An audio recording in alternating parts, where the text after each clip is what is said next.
Jadi ada ayat-ayat Quran yang memerlukan komunikasi kita. Jadi kita kena faham lah. Jadi yang ini kita boleh sebut dalam hati, boleh jumpa ayat macam ni, sebut ayat dalam hati ni di sisi Allah, kita serahkan pada Allah lah. Baik, itu pandangan yang ketiga. Baik, pandangan yang keempat. Adapun hikmah dari penyajian huruf-huruf tersebut menurut para ulama adalah sebagai berikut. Untuk memperingatkan kaum musyrik sehingga mereka mendengar firman Allah. Pandangan ini lemah sekali kerana huruf-huruf yang terpotong-potong itu tidak ada di setiap surah. Di samping itu, surah ini adalah surah Al-Baqarah dan surah berikutnya adalah Ali Imran. Kedua surah ini diturunkan di Madinah dan di sana tidak ada kaum musyrik. Jadi ini pandangan yang ketiga tapi ditolak lah. Sebab dia kata sangat lemah. Macam mana pun kita kata itu sebagai pandangan. Sebab pandangan ni tidak ada berkaitan dengan syariat, jadi tak ada masalah pun kita nak kemukakan. Cuma dia dhaif, itu lemah. Jadi dia kata hikmahnya adalah untuk mengingatkan kaum musyrikin bahawa adanya firman Allah. Bila dia dengar, dia ingat tentang firman Allah. Cuma ditolak sebab apa? Sebab yang pertama sekali, huruf macam ni tak ada di setiap surah. Jadi macam mana nak ingatkan orang tentang ayat-ayat Allah? Itu yang pertama. Yang keduanya, ayat bila surah ni turun di Madinah, Madinah tak ada kaum musyrikin. Kaum musyrikin ni Mekah.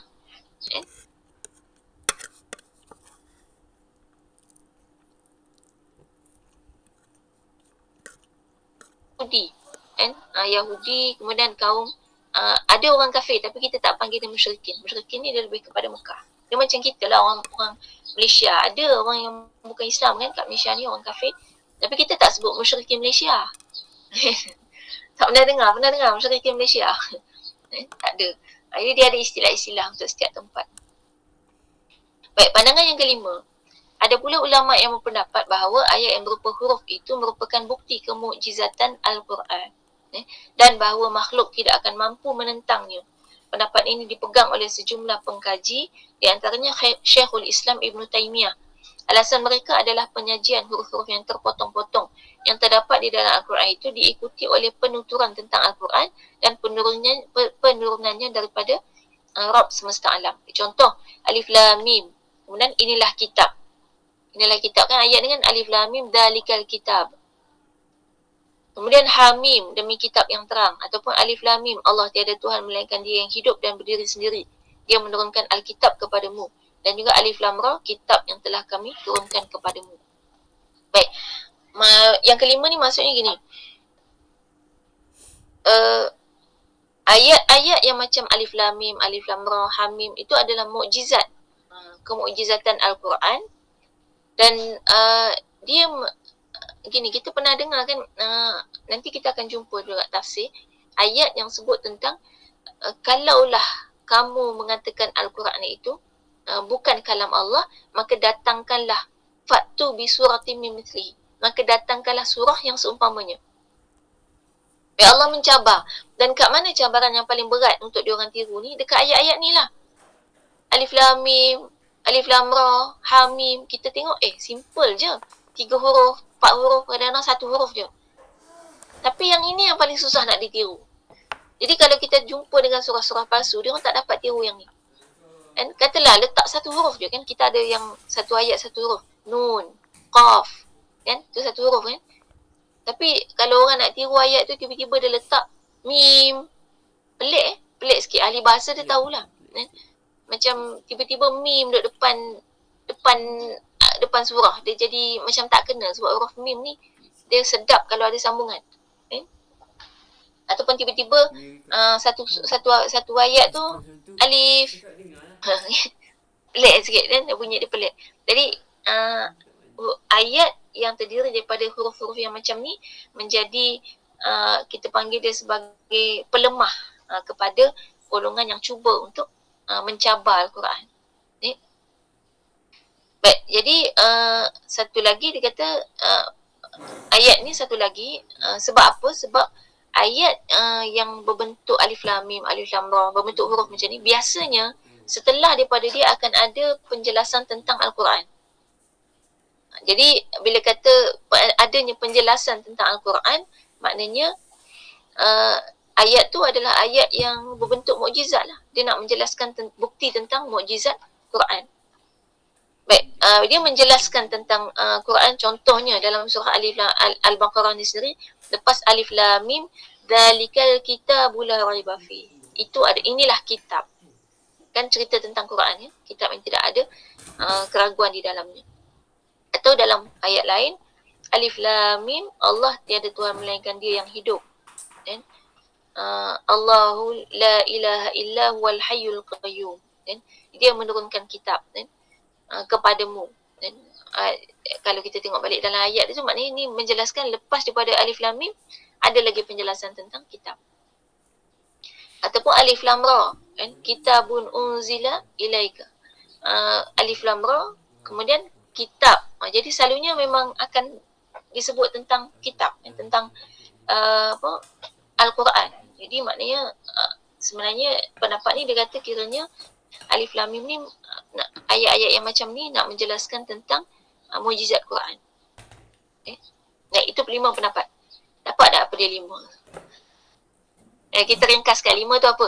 Yang pertama, dia adalah ayat mutasyabih, jadi kita serah pada Allah. Jadi pendapat pertama ialah serah pada Allah. Settle. Tak payah fikir dah. Ini ulama salaf lah. Pendapat yang kedua, dia adalah nama Allah. Dia kata ni adalah nama-nama Allah. Baik. Pendapat yang ketiga, dia kata pasti ada makna. Kan? Itu je. Pasti ada makna dah. Kemudian yang keempat, dia kata sebagai mengingatkan kaum musyrikin. Cuma pendapat yang keempat ni lemah. Sebab kaum musyrikin tak ada di Madinah. Baik. Dan yang kelima, dia menggambarkan mukjizat Al-Quran. Itu 5 pendapat. Baik, ayat seterusnya, ayat yang kedua. Dzalikal kitabul la raiba fih hudan lil muttaqin. Kitab Al-Quran tidak ada keraguan padanya, petunjuk bagi mereka yang bertakwa. Baik, kalau kita tengok dzalika, itu bermakna ini. Hal seperti ini banyak terjadi dalam bahasa Arab. Al-Quran sebagai penjelas satu-satunya penjelas dalam bahasa Arab tampil dengan uslub ini. Baik, kita tengok dulu makna perenggan ya. Zalika. Zalika ni dia tulis kod Melayu ni. Zalika ni lah perkataan pertama dalam ayat tadi ya. Zalika maksud dia ini. Kalau kita, biasanya dia akan merujuk pada benda yang kita pegang lah. Contoh kita kata Zalika aspek mata. Ini adalah aspek mata. Dan kita pegang lagi pen. Kita kata Zalika pen. Tak nampak dia invisible sebab green screen. Kena duduk kat sini. Zalika pen. Ini adalah pen. Jadi dia ini tu biasanya mesti yang dekat dengan kita lah. Ini. Baik. Kemudian dia kata dia satu-satunya penjelas, sebagai penjelas satu-satunya dalam bahasa Arab yang tampil dengan uslub ini. Uslub tu maksudnya metod. Uslub bahasa Arab dalam bahasa Melayu metod.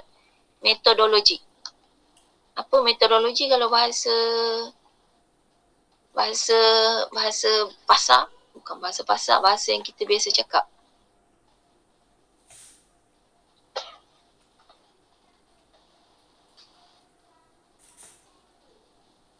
Metodologi ni kaedah kita boleh kata kaedah. Cara, okey, cara betul. Jadi maknanya dalam bahasa Arab ditampilkan dengan kaedah menggunakan perkataan ini menunjukkan dia dekat dengan kita. Jadi ini dekat dengan kita, ini adalah kitab. Dalam ayat lain Allah firman dalam surah Al-Baqarah ayat 68 tu, yang tidak tua dan tidak muda, pertengahan antara ini. Baik, ini ayat dia bunyi dia gini, la faribun wala bikrun awanum baina dhalik. Ni ayat tentang cerita lembu tu, lembu betina tu, yang disuruh Bani Israel cari lembu betina. Kemudian Bani Israel tanya macam-macam. Ditanya kala apa, ditanya tua ke muda, ditanya yang dah kahwin ke yang belum, kan? Lembu pun tanya jadi dijelaskan lembu itu tidak tua dan tidak muda, kan? Kemudian Awanum baina zalik, pertengahan di antara ini dan ini. Dia guna perkataan ini ya. Pertengahan di antara tua dan muda. Dengan tua dengan muda payahlah. Maknanya hari tu kita bincang tentang muda tu umur berapa kan, sampai umur berapa kan payah tu nak letak. Ahli kaji ilmu pun berbeza pendapat, mufasir, muhaddis, ahli fisiologi, biologi, psikologi semua beza pendapat. Dan jadi bila kata lembu tak tua tak muda pun susah jugalah nak kata. Itu yang nanti kita akan tengok tafsir tu. Bani Israel menyusahkan diri dia. Sebenarnya dia tanya-tanya soalan tu, dia tak mau buat. Kita ada kan jenis orang macam tu. Contohlah anak kita tu, kita minta pergi beli bawang kat kedai jap. Bawang tak cukup, beli sebiji je. Nak buat masak sekarang ni. Anak tu kata, dia tanya, mak nak bawang apa? Bawang besar. Color apa? Merah. Besar tu besar mana? 5 cm. 5 cm tu besar mana? Pergi bawa pembaris. Kan jadi makin susah kerja dia tu. Lepas tu bawang tu kalau dah tumbuh pokok, mak nak ke tak? Kalau kan ada bawang yang naik daun dia tu. Sebab mak pernah kata kalau dah tumbuh daun tak elok. Lepas tu kalau semua kat kedai tu semua bawang dia macam tu, nak beli ke tak? Dia tanya tanya macam-macam. Sebenarnya dia tak mau pergi. Tapi dia tanya. Itu Bani Israel buat macam tu. Jadi tanya lembu tu macam mana, umur berapa, color apa semua tu. Sebenarnya tak mau buat. Tak mau cari. Jadi dia pertanyaan yang menyusahkan. Kita pun sama ke, mungkin ada kalau datang kuliah ni kadang ada kawan ajak nak jom pergi kuliah. Dia tanya kuliah pukul berapa? Pukul 7.45. Oh, 7.45 kat mana? Dekat rumah kawan kita, rumah jiran kita. Oh, berapa orang ada? Kita kata adalah dalam berapa belas orang, berapa puluh orang. Oh, ruang tamu dia besar ke, muat ke nak masuk ramai-ramai? Mula nak tanya kan. Lepas tu kalau tak muat, nak duduk kat mana? Dia tanya macam-macam. Sebenarnya tak mau pergi kan. Itu maknanya kita kata memang ada orang yang tanya soalan macam tu. Dia kaedah jawab dia sebenarnya. Untuk orang yang tanya soalan macam ni, cara jawab dia lain dengan orang yang tanya soalan betul-betul. Kita kena baca lah, kena pandai. Itu yang kata hikmah tu. Kita berhikmah membaca situasi orang yang bertanya. Baik. Kemudian dalam ayat ni, seterusnya muka surat 62, Allah Ta'ala berfirman, inilah hukum Allah, dia memutuskan perkara di antara kamu. Guna perkataan ini juga, zalika. Perkataan inilah. Kemudian yang lain lagi, inilah Allah sebagai Tuhan ke. So, Tuhanmu. Baik, inilah. Zalika. Baik, bila kata inilah Allah sebagai Tuhanmu, adakah Allah tu dekat dengan kita?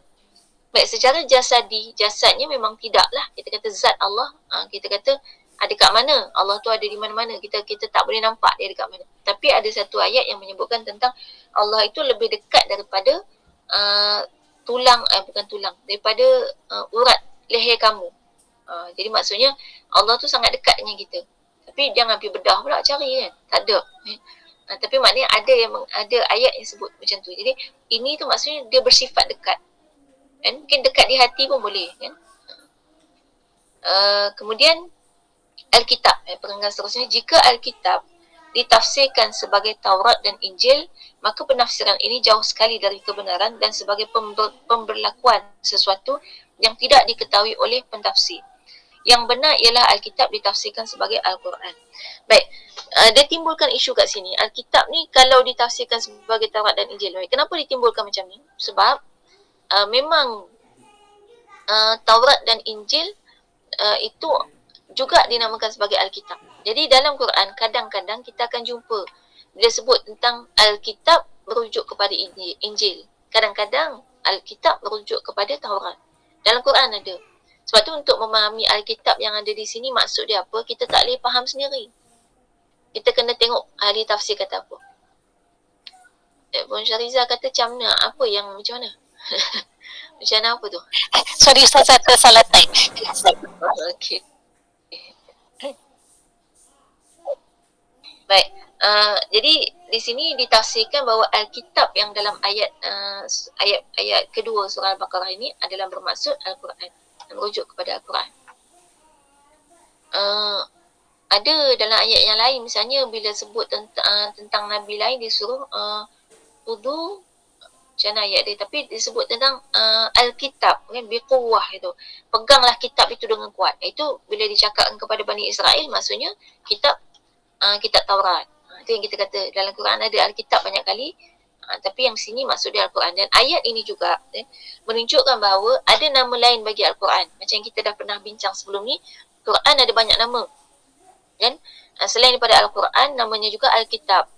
Sebab ayat ni menyebutkan ni, maknanya nama lain bagi Quran adalah Alkitab. Nama lain juga, siapa ingat lagi? Al-Furqan. Ada lagi?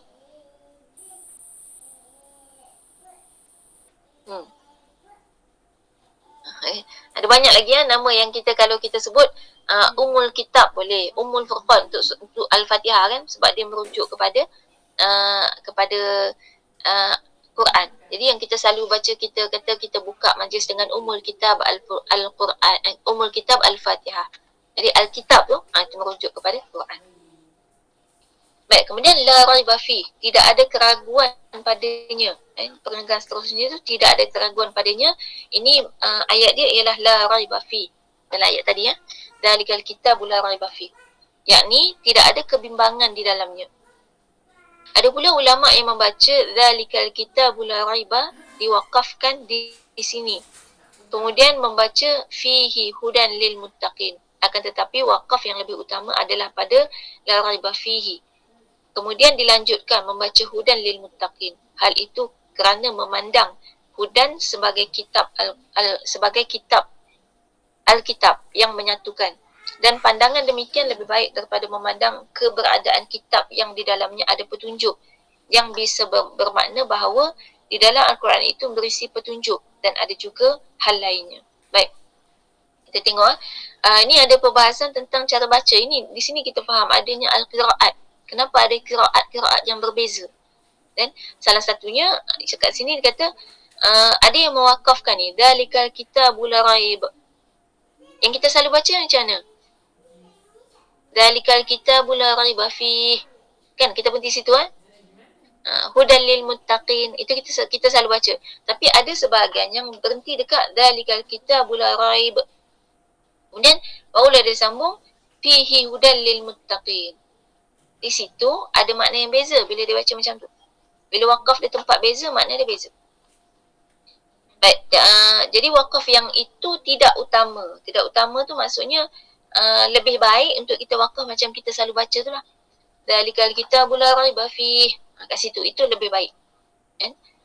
Kalau kita baca Dzalikal kitabul la raib, maksudnya di dalamnya tidak ada keraguan. Fihi hudan lil muttaqin, maknanya di dalamnya adanya cahaya petunjuk kepada orang yang bertakwa. Tapi kalau kita berhenti dekat Dzalikal kitabul la raiba fih, itu adalah kitab yang di dalamnya tidak ada keraguan. Hudan lil muttaqin, kitab tu adalah petunjuk kepada orang yang bertakwa. Ada beza sikit makna dia. Rasa nak beza kat mana? Kau rasa macam sama je. Cuba tulis sikit.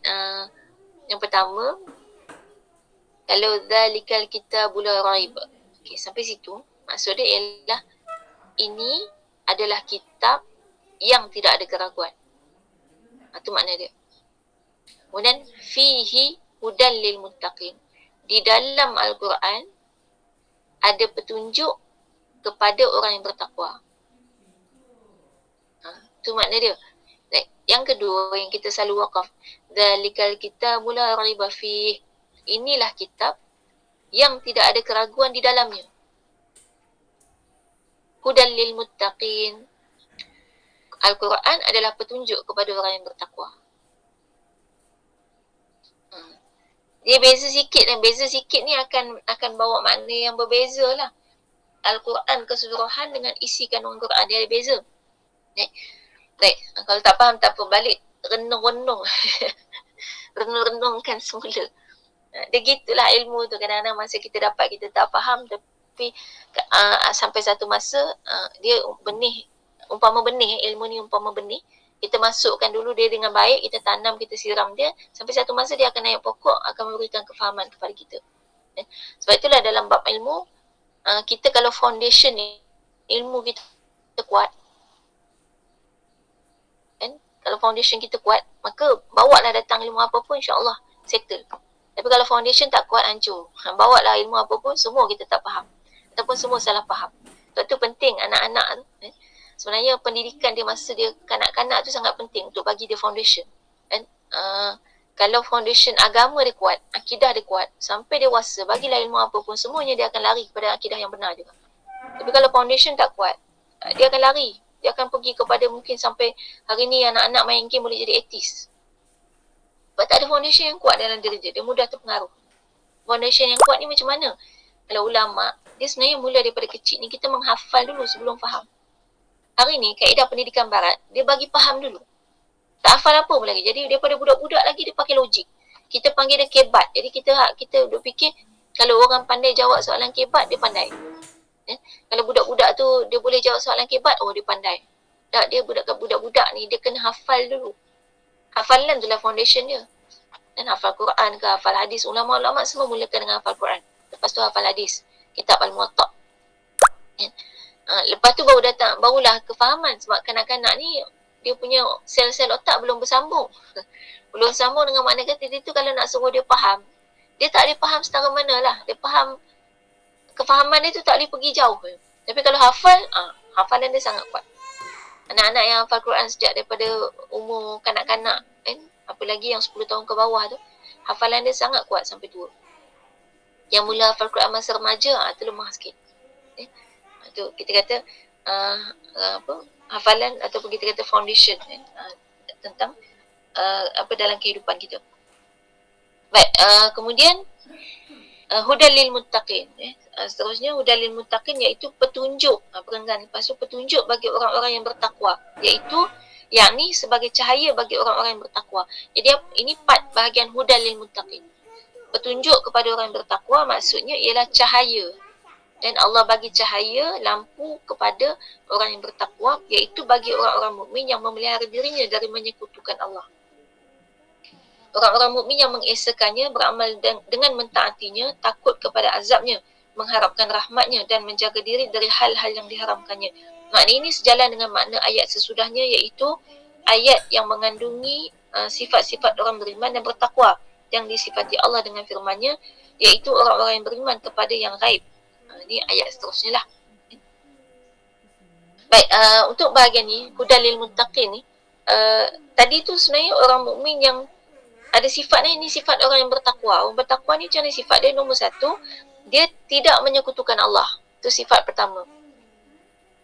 Baik, dia tidak menyekutukan Allah. Kemudian dia mengesakan Allah. Ya, dia mengesakannya. Kemudian dia mentaatinya. Kemudian dia takut kepada azab dia. Dan juga dia mengharap rahmat dia. Dan menjaga diri daripada yang diharamkan. Baik, kita balik kepada diri kita lah. Adakah kita orang yang bertakwa atau tidak? Nombor satu, kalau kita bertakwa, maka kita tidak akan menyekutukan Allah dengan satu apa pun. Maksudnya, kita tidak meletakkan adanya benda lain yang lebih berkuasa daripada Allah. Kita tidak menyandarkan kekuatan kepada selain Allah. Itu kalau kita bertakwa. Dan kalau kita betul-betul bertakwa, kita mengesakan Allah. Dan kita kata Allah hanyalah satu-satunya Tuhan kita. Jadi kita tidak mempertuhankan harta, kan? Kita tidak mempertuhankan dunia. Baik, apalagi kalau kita bertakwa, kita akan taat segala perintah Allah. Orang bertakwa dia tak banyak alasan dalam beramal.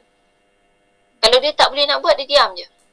Jadi dia tak ada kata kenapa ni tak boleh nak tutup aurat elok-elok lagi ni, kenapa? Itulah susah lah sebab saya kerja, tempat kerja saya tu dia punya uniform memang tangan pendek. Jadi bos tak bagi kalau nak pakai tangan panjang kan. Macam-macam alasan gitu. Itu kalau kita kata alasan, mesti dia akan jawab ni bukan alasan, memang betul-betul. Orang bertakwa dia tak ada jawapan apa pun atas perintah Allah. Dia hanya ada kata sami'na wa ata'na. Aku akan usaha juga macam mana pun nak buat apa yang Allah perintahkan. Kalau tempat kerja ni tak mengizinkan tutup aurat, lebih baik berhenti kerja. Itu orang bertakwa. Okay? Kemudian takut dengan azab Allah. Jadi kalau pernah dengar ada orang Islam yang tiba-tiba kata, kalau semua orang masuk syurga, siapa nak masuk neraka? Maksudnya apa? Tak apalah, aku bersedia untuk berkorban bagi orang lain masuk syurga, biar aku yang masuk neraka. Ini bukan orang bertakwa. Orang bertakwa dia kena takut dengan azab Allah, dengan neraka. Dan kemudian kalau kita bertakwa juga, kita akan selalu harap rahmat Allah. Dengan makna kata kita tak akan putus asa dalam apa keadaan sekalipun. Jadi orang bertakwa tak akan fikir nak bunuh diri. Orang bertakwa kena COVID, dia bahagia je. Dia taklah sampai ya Allah kenapa aku kena padahal aku dah jaga, kita risau susah hati tak. Orang bertakwa dia akan tahu dia akan terus berdoa. Tak ada kata dalam Tuhan tak sayang aku. Dia tak ada macam tu. Dan orang bertakwa dia akan terus mengharapkan rahmat daripada Allah. Dan juga orang bertakwa akan usaha untuk menjauhkan apa yang Allah haramkan. Jadi kalau kita tahu misalnya makanan tu tak ada logo halal ataupun memang jelas haram, kita tak ada kata tak apalah makan kejap nanti taubat. Ataupun orang perempuan ni kadang ni kenduri kahwin ni, masa kenduri kahwin suka buka aurat, kita kata tak apalah nanti lepas kenduri taubat lah, sehari je nak jadi raja sehari kan. Lepas kenduri ataupun tak ada ambil kenduri mati lah, nak buat macam mana. Tapi kalau orang bertakwa dia tak fikir sekejap pun nak buat maksiat, sekejap pun tak mahu.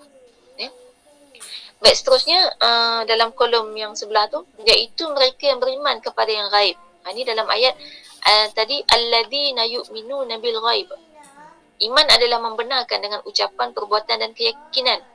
Baik, iman akan bertambah dengan ketaatan dan akan berkurang dengan kemaksiatan. Keimanan yang memiliki sifat seperti itu akan melahirkan rasa takut kepada Allah Ta'ala. Oleh kerana itu, seorang mukmin yang memiliki rasa takut kepada Allah tidak akan melakukan suatu perbuatan, meyakini suatu kepercayaan atau mengatakan suatu ucapan yang menyalahi perintah Allah. Baik, beriman kepada yang gaib berarti anda meyakini sesuatu yang tidak anda lihat. Keimanan anda itu berarti membenarkan, bahkan sangat membenarkan apa yang menyampaikannya kepada anda. Menurut pengertian syarak, iman kepada yang gaib berarti iman kepada Allah Ta'ala, para malaikat, kitab-kitab, rasul-rasulnya, hari akhir, takdir yang baik dan yang buruk, hari bangkit setelah mati, syurga dan neraka. Semua itu adalah hal gaib. Baik, dia ada dua part lah kat sini. Yang pertama adalah orang-orang yang beriman. Baik, iman tu apa? Iman tu mesti merangkumi 3 benda, iaitu ucapan, perbuatan dan keyakinan. Ucapan di lidah, perbuatan pada anggota, keyakinan dalam hati. Jadi iman, orang beriman mesti ada 3-3. Hati mengaku, lidah kita ucapkan iman kita, perbuatan kita membuktikan. Jadi kalau ada orang tiba-tiba kata saya ni pakai je macam ni, saya buka-buka semua ni, tapi hati beriman, tak boleh sebab anggota dia tidak membuktikan keimanan ni. Ataupun ada yang kata saya ni mulut je macam ni, tapi hati saya baik. Itu selalu kan kita dengar, hati baik tu maksudnya apa? Kalau ikutkan hati baik di sisi Allah adalah hati yang beriman. Dan hati yang beriman akan dibuktikan oleh anggota. Jadi kalau lidah kita tu selalu menyakitkan orang, selalu kita kata melanggar, bercakap dengan benda-benda yang berdosa, maknanya hati kita ada masalah, iman kita ada masalah. Baik, kemudian disebut iman tu yazid wa yanqus. Iman bertambah dengan ketaatan dan berkurang dengan kemaksiatan. Apa maksud dia? Ketaatan ni maksud dia ibadah. Ingat kan, dalam bahasa agama, kalau kita sebut ketaatan bukan bermakna taat dengar kata. Kan kod Melayu kita taat maknanya dengar kata. Tak, kalau sebut ketaatan dalam kitab-kitab agama ni, kitab-kitab berkaitan dengan tafsir ke hadis ke kitab-kitab agama, maksud ketaatan ialah ibadah. Jadi iman kita akan meningkat dengan ibadah. Dan juga maksiat akan buat iman kita turun. Ini sebenarnya ada perbahasan ulama' lah kalau kita bincang panjang. Sebab ada yang setuju, ada yang tak setuju. Cuma bila disimpulkan yang setuju tu, sebab dia sebenarnya dia merujuk kepada keimanan yang bersifat ada level gitu. Dan bersifat yang keimanan yang ada kaitan dengan amalan. Jadi maknanya kuat atau lemahnya iman tu. Tapi yang tak setuju tu sebab dia kata iman ni dia tak ada lemah atau kuat. Dia ada ataupun tak ada. Jadi kalau iman tu tak adalah dia tu. Tapi yang mengatakan yang ini, yang setuju dengan pendapat ni, merujuk juga kepada hadis yang Nabi kata tidak beriman seseorang itu seorang pencuri ketika dia mencuri. Maksudnya tidak beriman, satu lagi tidak beriman seorang penzina ketika dia berzina. Baik, maksudnya pencuri dengan penzina tu beriman, tapi waktu dia buat perbuatan tu dia hilang iman. Jadi maksudnya Itu yang dimaksudkan dengan iman dia lemah pada ketika dia buat maksiat. Baik, kemudian yang gaib tadi, perenggan yang kedua tu menjelaskan tentang yang gaib. Baik, apa yang dikatakan sebagai yang gaib? Yang gaib tu maksudnya adalah benda yang kita tak nampak. Jadi iman kepada yang gaib maknanya kita yakin dengan sesuatu yang kita tak nampak. Dan di sini merujuk kepada rukun iman. Dan rukun iman semua gaib. Allah kita tak nampak. Rasul walaupun memang manusia biasa hidup, tapi tak ada depan kita. Kan? Sebab walaupun zaman Nabi, misalnya zaman Nabi Muhammad SAW, itu ada, Nabinya masih ada. Tapi dikatakan umat Islam tu beriman juga kepada Nabi. Sebab dia tak jumpa Nabi Adam, Nabi Nuh, Hud, Soleh, semua dia tak jumpa. Jadi dikira gaib juga. Kemudian kitab ni maksudnya adalah kitab Al-Quran, Zabur, Taurat, Injil. Al-Quran ada depan kita, tapi itu pun mushaf. Quran di Lauh Mahfuz. Jadi kita tak nampak dia gaib. Yang kitab-kitab lain tu pun lagi gaib lah. Tak ada depan kita. Hari akhirat lagilah gaib kan. Hari kiamat. Kiamat gaib. Takdir pun gaib. Qada qadar kita gaib kan. Semua tu kita tak nampak. Syurga neraka semua gaib. Nak cerita kat sini, itulah dia kelebihan orang beriman, iaitu kita tu boleh yakin dengan benda yang kita tak nampak. Kenapa hebat kalau boleh yakin dengan benda kita tak nampak? Baik, nombor satu perlu faham. Kita disuruh yakin dengan benda yang kita tak nampak. Bukan yakin membuta tuli, tak. Tapi yakin dengan ilmu. Jadi kalau kita nak buat analogi gini. Kalau kita diceritakan tentang batu meteor yang ada kat angkasa kan. Batu meteor, apa lagi? Bulan, keadaan bentuk bulan, yang mungkin bentuk bulan tu sebenarnya nampak cantik dari jauh. Tapi kalau dekat, dia ada lubang-lubang kan. Kita diceritakan tentang adanya galaksi-galaksi di angkasa. Cerita dekat budak 3 tahun. Dia kata mana tak ada pun. Batu meteor tu apa? Tak ada pun. Dan dia tak percaya sebab dia tak boleh nak. Dia tak ada kemampuan untuk mengkaji, memahami ilmu tu. Jadi orang dewasa yang belajar pula ada ilmu, maka kita yakin, percaya dah ada batu meteor kat angkasa. Percaya dah ada galaksi. Percaya kita tu kan bukan membuta tuli kan, berdasarkan kepada kajian-kajian yang menunjukkan adanya objek-objek tu. Jadi, siapa yang hebat lagi? Yang orang dewasa yang percaya benda-benda batu meteor, galaksi semua yang dia tak nampak tu ke budak 3 tahun yang dibagi tahu pun dia kata mana tak ada pun. Yang lagi hebat yang tadi kan, yang orang dewasa yang boleh percaya benda yang dia tak nampak. Sebab apa? Sebab untuk percaya benda tak nampak itu perlu kepada ilmu. Dan kita tahu kan bahawa benda yang tak nampak bukan mesti tak wujud. Contoh, siapa yang sekarang ni duduk di tempat yang vacuum, tak ada udara. Semua ada udara kan, boleh bernafas tu kan? Kalau tengah duduk dalam vacuum kan, yang tempat yang bervacuum tak ada udara, itu bukan manusia lah, mati kita. Sekarang kita duduk dalam lingkungan yang ada udara, dan kita percaya ada oksigen di keliling kita. Kita percaya ada oksigen, ada karbon dioksida. Dan kenapa kita boleh percaya? Kita belajar, kita ada ilmu. Jadi orang yang percaya kepada adanya benda-benda ni, itu hebatlah sebab dia ada ilmu. Sebaliknya kalau budak-budak tu kita kata ni, awak ni tengah duduk dalam oksigen ni kan, mana tak ada pun. Dia tak percaya sebab tak nampak. Jadi orang yang boleh percaya benda yang dia nampak, itu semua orang boleh buat. Tapi yang percaya kepada benda yang tak nampak, ini hanya orang yang ada ilmu. Jadi itu hebatnya orang beriman, bila kita boleh percaya kepada yang kita tak nampak dengan ilmu. Dan sebab kalau kita nak kaji satu persatu yang gaib ni, semuanya ada fakta dia. Semua kita boleh jumpa kesahihan dia. Yang hanya yang ada ilmu dan dia yakin dengan ilmu dia. Dan itu je yang akan dapat meyakini semua ni. Baik, dan terakhir adalah tentang melaksanakan solat. Wa yuqimunas solah. Dan asal makna solat adalah doa. Jadi makna solat doa. Sebab tu kita baca selawat atas Nabi tu sebenarnya doa. Solat Allahumma salli. Ya Allah doa kan. Doakanlah. Doa asal perkataan solat. Baik, jadi kemudian dalam istilah syarak, dia diistilahkan sebagai ibadah yang memiliki gerakan rukuk, sujud dan perbuatan tertentu lainnya dilakukan dalam waktu tertentu dengan syarat-syarat yang sudah dimaklumi, dan sifat serta jenis solat yang sudah masyhur dan diwajibkan oleh Allah kepada hamba-hambanya sebanyak 5 kali dalam sehari semalam. Solat itu merupakan rukun Islam yang kedua. Ini definisi solat yang tadi tu, ibadah yang memiliki gerakan rukuk, sujud dan perbuatan tertentu dan lainnya sampailah kepada dengan syarat yang sudah dimaklumi. Itu definisi solat.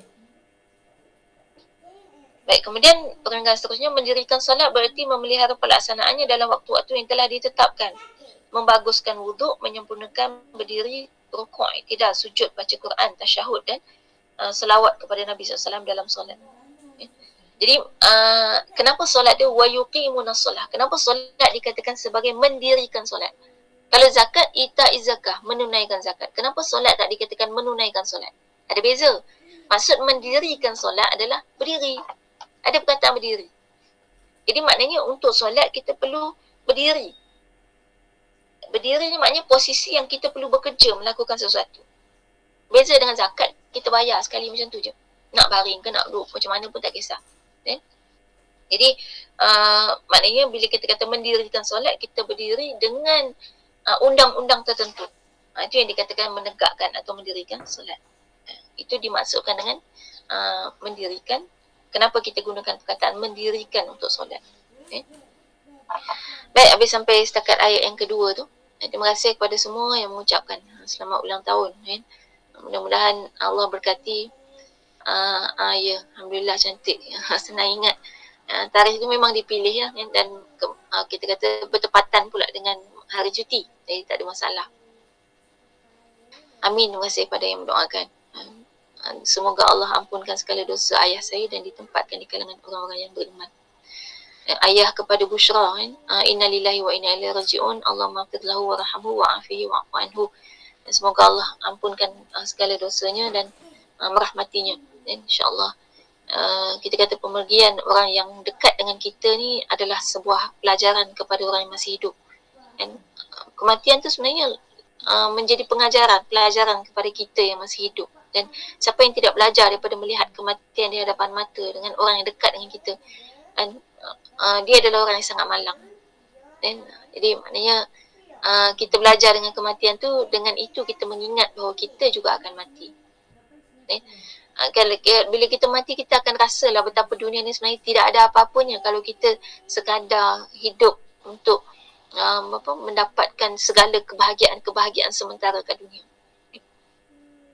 Baik, Ustazah, ada soalan ni. Macam mana makanan atau restoran yang ada unsur syubhah?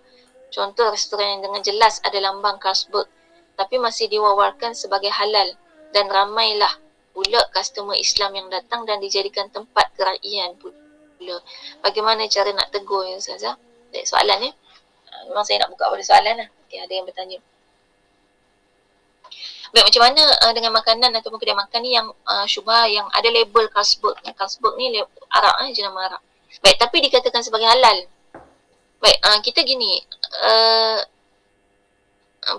perlu difahami. Tadi mungkin sebab ada kita sebut pasal syubhah dengan mutasyabihat tadi kan. Jadi kita bincang sikit tentang syubhah. Syubhah ni, pertama perlu faham, syubhah itu halal. Ini yang banyak manusia keliru, confuse. Syubhah tu halal. Kita kadang bila sebut syubhah, syubhah tak halal. Tak, syubhah halal. Jadi sebenarnya dalam dunia ni ada dua je. Haram dengan halal. Haram dengan halal. Jadi syubhah ni dia duduk dalam halal. Cuma dia tak jelas itu sebab dia boleh jadi jatuh ke haram. Jadi maknanya meninggalkan syubhah adalah pilihan. Siapa yang nak meningkatkan takwa dia, siapa yang nak dekat dengan Allah, maka dia kena tinggalkan syubhah. Siapa yang kita kata nak jaga diri dia, nak jaga darah daging dia kan, nak jaga diri dia daripada neraka Allah, tinggalkan syubhah. Dan nak dekat dengan Allah, tinggalkan syubhah. Tapi itu pilihan. Dan kita gini dalam bab syubhah ni, maknanya kita boleh paksa diri kita untuk tinggalkan syubhah. Tapi untuk paksa orang lain, itu terserah dia. Saya pernah jadi tutor kat UIA dulu. Bila saya buka sikit syubhah ni, kita kata kalau nak cerita tentang syubhah, kita kena belajar lah syubhah ni. Sebab ramai juga kita yang tak faham apa itu syubhah. Akhirnya kita jadi salah justifikasi. Jadi benda yang halal akhirnya kita haramkan. Sebab sebenarnya status tu syubhah, bukan haram pun. Baik, masa kat UIA itu saya jelaskan tentang syubhah ni sikit. Kemudian adalah seorang tu semangat ni. Biasa orang anak muda ni dia semangat ni, tambah yang semangat pada kebaikan, dia nak beramal. Dan satu hari dia tanya saya, Zaza, ada orang bagi saya coklat ni. Coklat ni dia syubhah sebab dia memang ada logo halal tapi pernah jadi isu gitu. Dan kemudian logo halal dia ditarik balik. Dulu kan lama dah tu ada isu coklat tu. Status dia jadi syubhah. Ya ada orang bagi kat saya ni satu balang kata. Saya nak makan ke tidak? Kan tu syubhah Ustazah kata. Saya kata terpulang. Kata terpulang macam mana? Kira boleh ke tak saya makan? Boleh tu maksudnya apa? Tanya dulu kan. Sebab boleh kita ni beza. Sebab kita selalu tanya boleh ke tak boleh. Boleh tu apa? Dan boleh sebab hukum ada 5 bukan 2. Kita bila kata boleh tak boleh macam ada 2 je hukum. Hukum kan ada 5. Ada wajib, ada sunat, ada harus, ada makruh, ada haram. Jadi kalau kita nak katakan boleh tu maksudnya ialah yang tak haram. Boleh lah. Sebab dia tak haram, dia dah ada logo. Dah ada logo halal. Jadi terpulang maksud saya tu ada lagi ni. Bagi orang yang memang nak jaga diri dia daripada syubhah dan dia memang jaga diri dia daripada syubhah, dia tak makan. Lepas tu nak buat macam mana buang ke? Tak, bagi kat kawan yang makan. Lah tak apa ke? Tak apa sebab kawan tu tak jaga syubhah. Dia beza. Jadi kalangan ramai-ramai kita ni ada yang tak kisah makanan syubhah. Yang penting halal. Jadi yang bagi yang menjaga makanan syubhah ni, misalnya kan, ada orang dia tak mau makan kalau produk bukan orang Islam buat. Padahal yang bukan orang Islam buat pun banyak yang ada logo halal kan kat Malaysia kita ni. Tapi syubhah, kalau orang bukan Islam buat memang dia syubhah status dia. Walaupun ada logo, tapi dia halal lah. Jadi orang Islam boleh makan sebab ada logo. Logo ni halal JAKIM maknanya JAKIM dah pun letakkan satu garis panduan berdasarkan kepada basic asas dalam Islam makanan halal tu kena macam mana. Ada syarat dia ABCD dah dipenuhi, okey settle. Dia halal. Orang Islam boleh makan.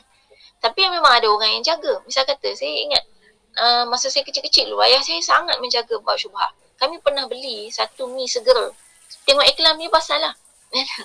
Iklan tu dengan iklan memang dahsyat kan. Kadang dia zoom ke mi tu sampai kita tu tak sabar nak pergi beli. Kan? Kumpul duit belanja sekolah simpan hujung minggu nak beli mi segera yang ada dalam iklan TV. Kami beli lah. Beli, masak senyap-senyap kat dapur. Mi segera tu ada logo halal. Jelas. Tapi memang buatan Cina. Dan memang orang Cina yang buat. Banyak mi segera kita memang produk Cina. Cuma sekarang ni adalah yang Melayu buat agro ada kan. Ada orang Melayu punya. Jadi kami masak 3 adik-beradik 3 beradik. Masa tu yang kecil-kecil masa tu 3 lah. Yang 2 orang lagi ni dia lahir lambat sikit. Kami 3 ni umur dekat-dekat. Jadi masak sendiri kat dapur. Masa tu memang kanak-kanak betul sekolah rendah. Tiba-tiba ayah saya balik. Dia kata dia bau khinzir. Ada apa? Masak apa kat dapur? Masa tu kita orang cabut lari, ambil kuali tu, masukkan bawah katil. Sembunyi. Dan, sebab dia halal kan, jadi kita tak faham lah masa tu budak-budak. Apa dia, bau khinzir apa gitu. Dan, maksudnya sebab ayah saya sangat sensitif dengan benda yang syubhah. Jadi mungkin kita kata Allah bagi pada dia lah rasa-rasa macam tu. Jadi, dia ikut bau tu sampailah jumpa kat bawah katil. Dan kami pun sebenarnya bila ayah saya marah, kita orang takut. Ayah saya garang dia selalu marah dalam bab-bab urusan macam ni lah kan. Dia jaga ni. Bila takut ni ayah saya masuk bilik, dia suruh bagi tunjuk kan. Akhirnya kita pun tunjuk lah, bagilah satu kuali tu. Apa yang saya buat, dia buang makanan tu dalam tandas dan dia flush. Jangan makan lagi, jangan sekali-kali lagi beli benda ni sampai bila-bila. Sampai sekarang saya tengok jenama tu pun saya tak berani. Tengok jenama kat semua supermarket dan kedai ada jenama tu. Sebab teringat masa kecil-kecil dulu lah. Itu syubhah. Jadi tiba-tiba kalau misal kata masa saya dekat ke saya dekat asrama dulu, ada kawan beli makan. Saya tengok tu saya menjauh sebab teringat ayah saya macam tu dari masa kecil-kecil tu. Sebab maknanya ayah saya sangat menjaga bab-bab syubhah ni. Jadi bila kawan makan memang saya menjauh, tapi saya tak boleh kata kat dia ini ayah saya dulu bau khinzir dalam ni. Tak boleh. Sebab apa? Sebab ada logo halal. Jadi sebab kawan tu tak jaga bab-bab syubhah, kita tak boleh paksa dia. Jadi sekarang ni kalau memang restoran tu ada logo halal, maksud kata halal ni dia ada logo JAKIM lah kalau kat Malaysia ni. Then apa yang ada di situ dia jadi syubhah. Terserah kepada dia nak makan atau tidak.